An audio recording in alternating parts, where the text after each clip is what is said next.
Hello, everybody. We'll give it another minute or so and then we'll get started. I'm going to be recording this presentation so we can upload it afterwards. So please keep your cameras off so that we can make sure that we are protecting everybody's confidentiality, and also so that we don't clog up the bandwidth. We will have lots of time for questions at the end. So save your questions to the end. I do have the chat box open here though. But please save your questions for the end.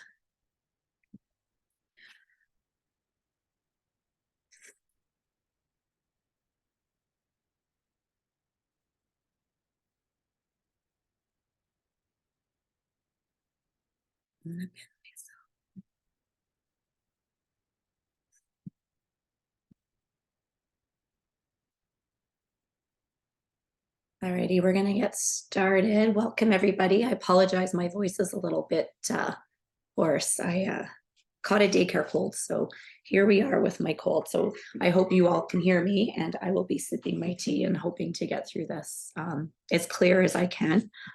So let me know if you have trouble understanding or hearing me, but save your questions till the end because we will have lots of times for questions. Okay, welcome to our information session. Today I'm going to be talking about the Masters of Science Counseling Psychology program. My name is Dr. Tanya Mudry. I'm the current chair of the program, and this is my first year as the chair. So I will do my best to answer questions, and if I don't have the answer, I will certainly get back to you by email. Oops, what's going on here? All right, I do want to acknowledge our territory. We'll talk a little bit in a little bit about the importance of social justice, but I think it's really important to talk about our land and the, you know, our privilege to be on this land. The University of Calgary is located in the heart of Southern Alberta, and the university acknowledges and pays tribute to the traditional territories of people of Treaty 7. This includes the Blackfoot Confederacy, which is comprised of the Siksika, the Piikani, and the Kainai First Nations, the Tsuut'ina First Nation, and the Stoney Nakoda, which includes the Chiniki, the Bearspaw, and the Goodstoney First Nations. The University of Calgary is also home to the Métis Nation of Alberta, districts 5 and 6. And I want to just acknowledge that I'm a visitor of this land, and I want to acknowledge that we are so fortunate to live, to work, and to play on this land. Okay, so we've got lots to cover today. It's going to be, we have about an hour today, and I think the presentation will maybe take about half an hour, 35 minutes, and then we'll have time for questions. I'm going to be talking about the program in general, talk about an overview of the options that are available and not available, our course requirements, which is always lots of questions there, admissions, our process, the requirements for admissions, competitiveness and suggestions in terms of increasing your competitiveness, and then we'll finish with some questions. Those of you just joined, I'm recording the session so that we can post it online after, so don't worry too much about taking notes, other than taking notes on questions that you might have. So we will have questions at the end. Okay, so the Masters of Science program in Counseling Psychology, we are housed in Workland School of Education. This is what we're focusing on. I want to give you a bit of a context because there's sometimes some confusion about our program, which is in education, versus clinical psychology, which is in the Faculty of Arts. We are part of the educational psychology studies area. We are CPA accredited at the doctoral level. And what this means is that our program at the master's level supports this accreditation. So all of our courses are in alignment with the CPA accreditation, which is the Canadian Psychological Association, but the program itself is accredited at the doctoral program. One of the things I want to point you all to is the graduate academic calendar. This is the most important area of information for you. So if there's any discrepancies between what's on the website, on our website, and the academic calendar is the one that you follow. That is the one that is most accurate and up to date, and that's what we have to follow. Okay, so the master's program, we are a thesis-based master's program. There is no course-based option, and we have a dual focus on research and practice. Our program consists of 42 units of coursework. So this is 13 courses and a thesis. Our coursework includes practicum. So we have 500 hours of practicum or around there in our program. We have a scientist practitioner model of training. So that means that we acknowledge both the science and the practice of counseling psychology. And we have a social justice framework as our guiding value. And we'll talk a little bit more about that as well. Graduates of our program do many things. They pursue doctoral studies often. Many just finish with their master's and they can pursue licensure at the master's level as a psychologist. And they can work in schools, post-secondary institutions, community agencies, hospitals, and private practice. In Alberta, it's a little bit different than some of the other provinces. In Alberta here, we can register as a psychologist and license as a psychologist at the master's level. And this is not the case in every province. So completing your program here, if you're coming from Ontario, for example, you likely will not be able to register as a psychologist. They require a doctoral level, for example, but you can still register as mental health clinician or various other titles. Okay, that 500 hours of practicum I want to mention. We have 2 practicums in our master's program. The first one is a shorter practicum in the first year, second semester, and then you have a longer practicum in your second year, which is two semesters long. Okay, things that are not available in our program. Our program is not a course-based program. We do not offer an option anymore for course-based. We used to have an MC program, which is a master's in counseling. We don't do that anymore. Our program is full-time. We do not offer a part-time option. We do not offer a blended option. And we do not have a combined master's PhD option. So our program is on campus. What else can I tell you here? So this is a terminal degree. This is important because some programs like the clinical program in the Faculty of Arts, they have a combined option. So when you apply, you get into the program and the expectation is that you finish your PhD. Here, you finish your master's and you're welcome to apply if you want to do a PhD. There are other options if our program does not suit your needs. Our program's not for everybody. We have the School and Applied Child Psychology program, also in the School of Education. It's kind of our sister program, so you could look into that program.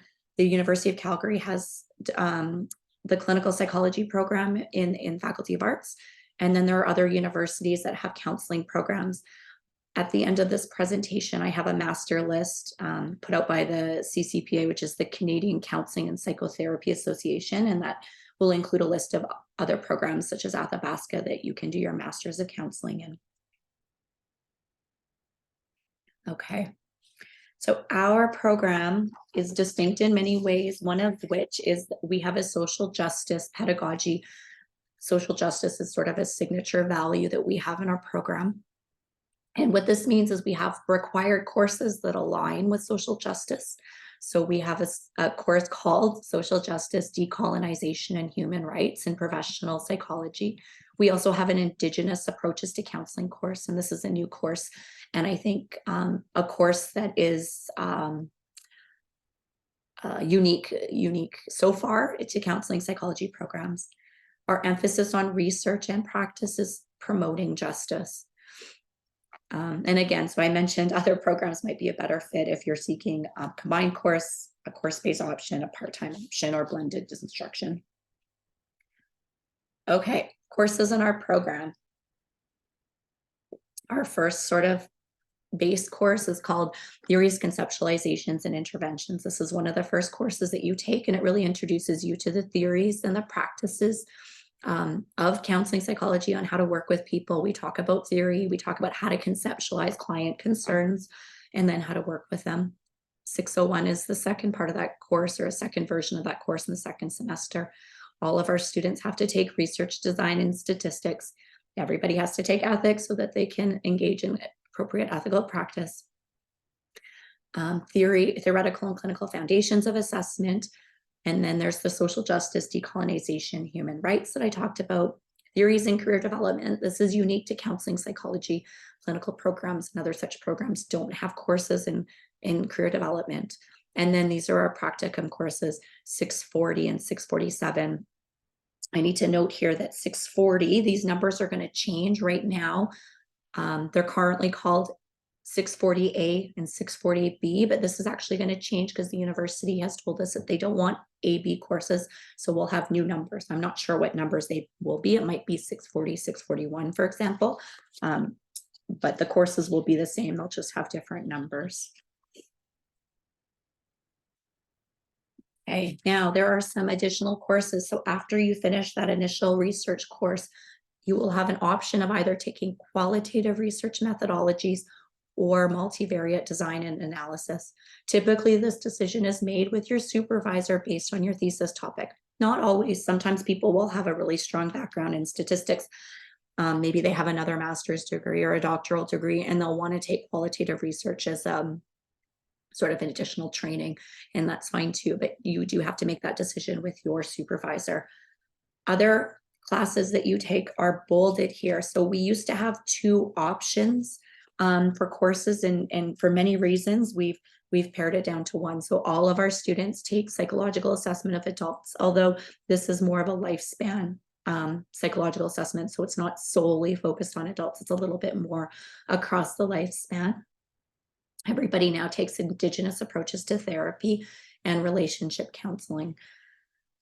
Let's see here. So these courses that are not bolded have been suspended. So right now we only have an option of taking the bolded courses. Okay. One of the reasons, maybe I should say that we did suspend the non-bolded courses was because some of the courses just didn't have enough students in them. So we decided to combine them. Admission process. This is the most important part, and this is where we get the most questions. So please listen carefully. The deadline for Calgary receiving all of your materials is December 1st. This means all of your materials, your letters of references, your transcripts, everything that you need. It's really important that you ask your letters, your referees ahead of time for your letters, giving them all the information that they need, maybe your updated CV, your resume, your transcripts, your essays that you're writing, things like that, so that they can write the best letter that they can for you.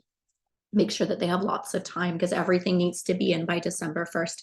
If it is not included, if we do not receive it by December 1st, unfortunately, it will show up as missing, and your application, if it's a required document, will not be assessed. Okay, so it's really important that you get all of these documents in by December 1st. Notification, we try our best to aim for mid-February. I say we try our best because we get so many applications. So we receive between 150 and 200 applications per year for 10 to 12 spots.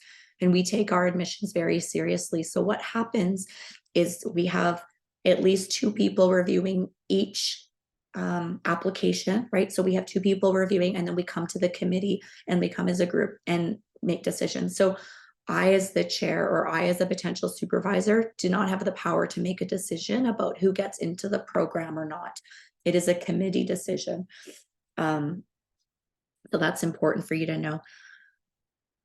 Okay, documents that we require. The pre-admission checklist is probably the most important document that you need to fill out. Okay, so this is where you're going to give us all the information about your previous education, employment and volunteer experience, count up your hours, list everything, your scholarships, put the amounts there. It's really important.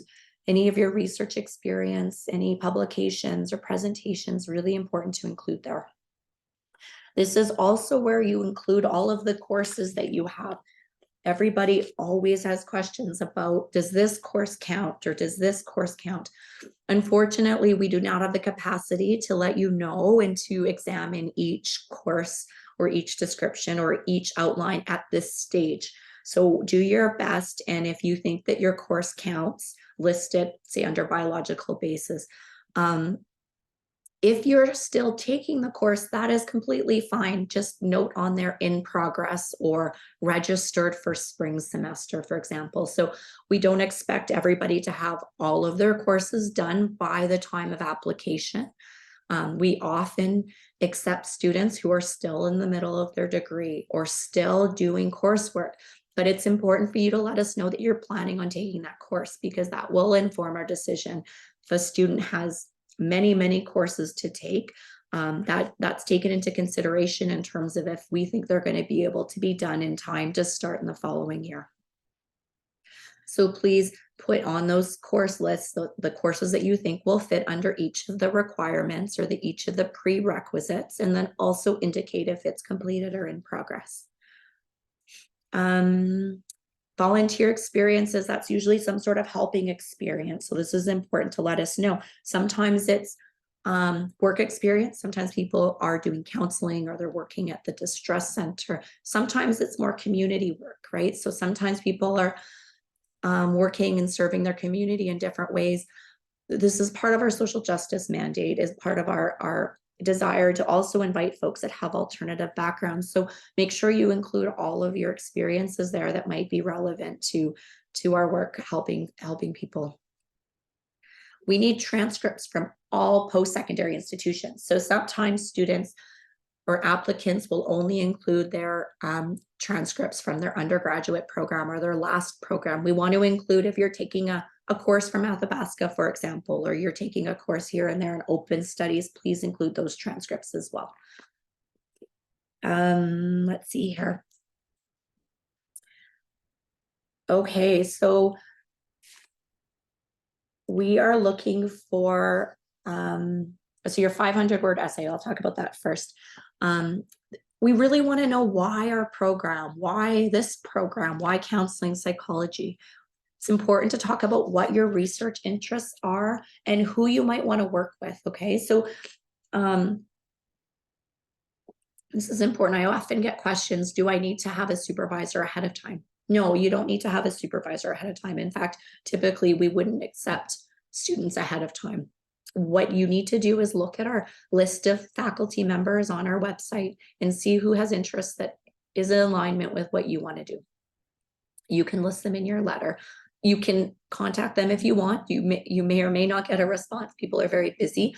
That part's not important, but what's important is talking about your research interests and who the potential supervisors could be. On the website, not everybody lists if they're taking students or not. Most folks will take a student or two. So don't let that deter you if it doesn't say accepting students, because that's a checkbox that not everybody checks off, okay? The other thing that's really important is your references, 2 academic references. Sometimes people say, they let me know, oh, I haven't been in school for a while and I don't have an academic reference. It's important, if you can, to get in touch with somebody if you've done any research experience in the past with them, to get that academic reference if it's possible. It's really important to talk about your scholarly potential. If you've done any upgrading or taking any extra courses, ask one of those professors to provide you a letter if you're able to. Okay, international students. So if you are an applicant whose primary language is not English, you may fulfill English proficiency requirements in various ways, and I have them listed here. These are also on the Faculty of Graduate Studies website. So it's the Faculty of Graduate Studies who's really dictating what happens here. So please check out the links and see if you're able to fulfill the English language proficiency in one of these ways. Okay. Okay, I want to talk about our minimum admission requirements, and I'm going to say it is minimum admission requirements. It's because we get so many applicants, oftentimes things are a little bit greater or higher in order to be competitive. So we'll talk a little bit about what you can do to bolster your application. So we require a 4-year undergraduate degree with a minimum GPA of 3 over the past 2 years of study. In this, one course needs to be in statistics, one course needs to be in guidance and counseling or an equivalent. This one I get questions about all of the time. So oftentimes students don't have a course where they are practicing skills. This is the piece we're really looking for. So if you've taken a course that's similar, you need to look at the course outline or look back to see what your assignments are. And it needs to show that you were graded on your skills. So what this usually looks like is a video that you submit first as an assignment, and your teacher grades that video for your skills. So that's really important. If you do not have that course, you can take that course either, well, you will have to take it before coming to the program. So oftentimes students are accepted missing that course, and then they take it with through Athabasca or through our program. So we have a course called EDPS 693.22. It's part of our online foundations course, and it's offered every spring. So oftentimes students who want to come to this program or who've been accepted to this program will take that course. So to reiterate, typically in this class, you will be practicing counseling skills such as asking questions, paraphrasing, reflecting, and you are assessed on those skills. It's really important. As I mentioned, a lot of times students will have courses in progress, and that is completely fine. Okay, you're also going to need 8 courses or 24 units in educational psychology or psychology, including senior undergraduate courses in the following. So you need cognitive psychology and learning theory, you need social psychology, biological basis of behavior, and developmental psychology. Okay, so on that pre-admission checklist, there is a heading for each of these, and you have a space to write down which course you took and why it's equivalent. If we have questions about that, or you're uncertain if it qualifies, do your best to write it in, the ones that you think. Sometimes people will write extras, and that's completely fine. If you get shortlisted, you will have an interview in January, and that's when we might ask you to provide us with a course outline to demonstrate that it is equivalent, okay? So please don't email us asking us now if it's equivalent, or don't ask, during this question area, because we don't have time now to assess that. But if you get shortlisted, we will certainly take a look at your course outline and make sure that it is equivalent.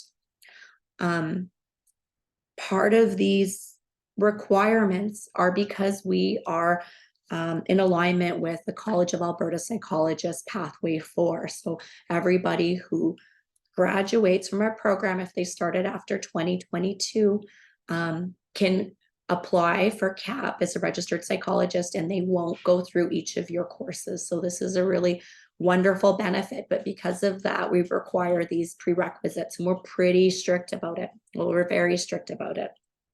They are non-negotiable. Okay, competitiveness and suggestions.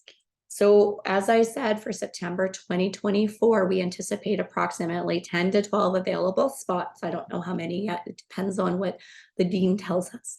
And we will likely get over 150 applicants. I think we had 150 last year. So it's very, very competitive. And so even though you're a super strong applicant, sorry about that, my baby's crying, a super strong applicant, it doesn't mean that you're guaranteed a spot. Okay, so we have some suggestions that go beyond the minimum admission requirements that increase competitiveness, but doesn't guarantee anything. Okay, so a higher GPA. Typically, our students that get admitted over the past 5 years have had a GPA of 3.76 or greater.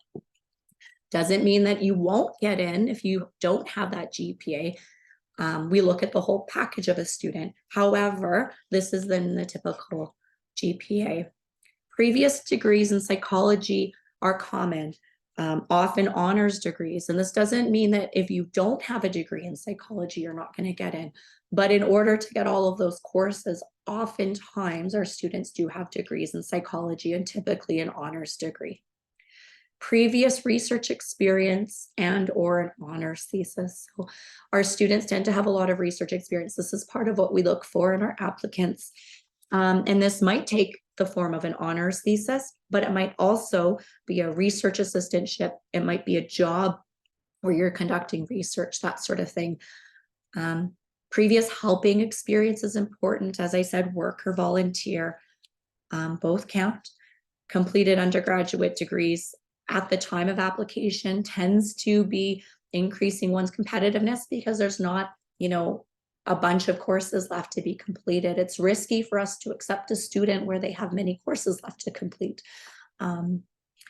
Research interests that align with psychology or counseling psychology faculty. So it's really important to look at everybody's research expertise in the faculty and talk about whose research you align with, because we need to have somebody available to support your research. We're really interested in folks who have research ideas kind of thought out, and if we don't have somebody that can support that research, then it's more challenging to match them with a supervisor. Okay, so the GPA is out of 4. That's right. So in terms of the cumulative versus the last 60 credits, that's like a bit of a tricky one because it's so competitive. Oftentimes we're looking at the whole package, but if you have struggled, say early on, that's completely fine too. We look at people's earlier research or earlier grades and later grades, and determine sort of many of our students maybe struggle in the first couple of years of their undergraduate, and then they kind of pull up their socks and their grades are great, and that's completely fine. It might be something that you comment on or you make a note on in your application. But certainly we look at the whole undergraduate or the whole graduate. Sometimes our students have graduate degrees as well. We look at the whole package. And so I think one of my biggest advice to everybody is that don't get too fixated on GPA or research or any of these specific components, because we really do look at the whole student and we want really well-rounded students. So even if you have a 4.0, if you don't have some of these other things, you're likely not going to be competitive among the other applicants. Okay. Occasionally we have students, you're welcome, Sarah. Occasionally we have students that are interested in working with people who are not in our program. So they'll name a supervisor or they'll name a topic that is in alignment with clinical psychology or school psychology. And we will not take a student who is interested in working with somebody in clinical psychology because that is not in our program, different faculty, different program. However, occasionally we have had our students supervised by somebody in school psychology. So that's happened in the past because school psychology and us are kind of like we're kind of like sisters in the same program. Okay.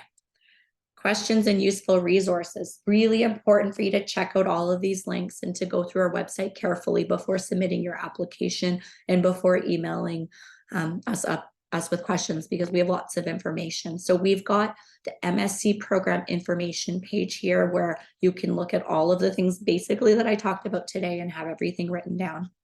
The counseling psychology faculty members for potential supervisors, read through their research, take a look at some of their articles, Google them if you want, and you'll get a really good sense of the type of research they do, both content area as well as research methodology, okay?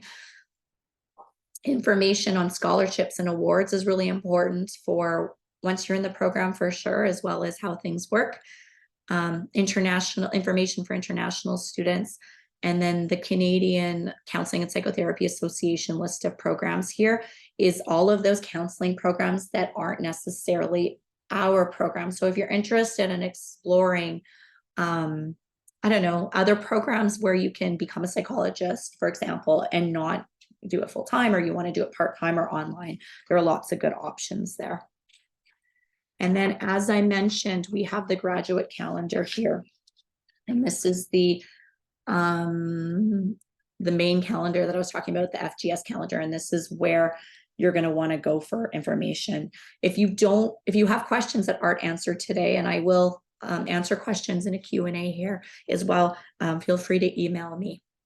I think what I will do now is stop the recording so that we can have a conversation. I can answer any questions that are not recorded. So let me do that first. I'm going to stop the recording. Oh, I have a question about, maybe I should answer this first, about COVID grades. So what GPA do you assign to those not graded courses? That's a really good question, and I don't think we've come up with that. We will look at COVID as we would probably go beyond the courses then that are graded. Hang on a sec here. Okay, let me just stop the recording and I will answer the question.